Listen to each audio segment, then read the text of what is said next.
النهارده جاي اكلمكم عن سكر النوع الاول، وهو ان المريض ما بقاش عنده خلاص انسولين. فانا هديله انسولين من بره انجكشن، يعني هديله حقن انسولين. طيب انا ممكن اخلي الحاله اخف شويه، مش هخليه ياخد حقن كتير، هساعد بالتغذيه العلاجيه بشويه نصايح كده، نوم وراحه ومشي هتكلم فيها تخلي الحاله افضل شويه. انت عشان توصل لمراحل صعب قوي في السكر النوع الاول لازم بتاخد من 10 ل 15 سنه وانت مريض سكر عشان توصل بعد كده لان يحصل معاك تدهور في الحاله جامد وتوصل لمراحل صعبه زي النظر يضعف، زي التهاب الاعصاب الطرفيه، زي الفشل الكلوي. طبعا الحاجات دي ما بتجيش بين يوم وليله، انت محتاج من 10 ل 15 سنه عشان توصل للمراحل دي.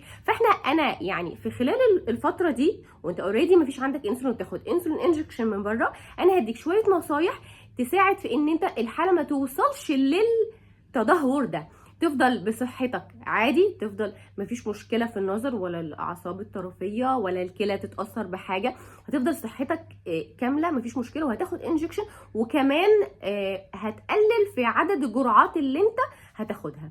ازاي بقى؟ هنعمل شويه حلول كده بسيطه وسهله جدا عليك، هتمنع النشويات تماما. انت مالكش اصلا اي نشويات، يعني ما تاكل ولا رز ولا مكرونه ولا محشي، ما فيش اي نشويات ولا فاكهه، ما ينفعش اقعد اكل مانجا ولا تمر. الحاجات دي ممنوعه نهائيا اصلا. لمين؟ للمرضى السكر النوع الاول، عشان اقدر اتحكم في الحاله، اقدر اكنترول على الحاله، اقدر ما اخليش الحاله تتدهور تاني مني، اقدر اخلي الانسولين اللي بياخده بدل ما بياخد كذا حقنه في اليوم لا ياخد حقنه واحده بس. تمام. ليك الفواكه اللي هي التوتيات زي التوت والفراوله.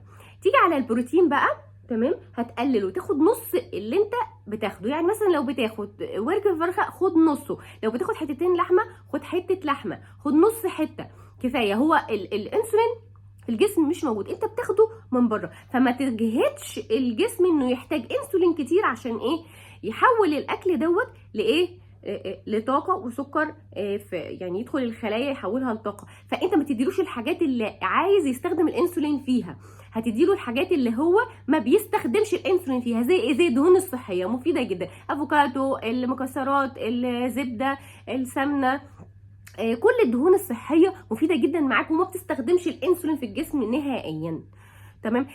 كمان في حاجه، ممارسه الرياضه. لو كل يوم بتمارس رياضه زي المشي نص ساعه، هو موضوع سهل جدا وبسيط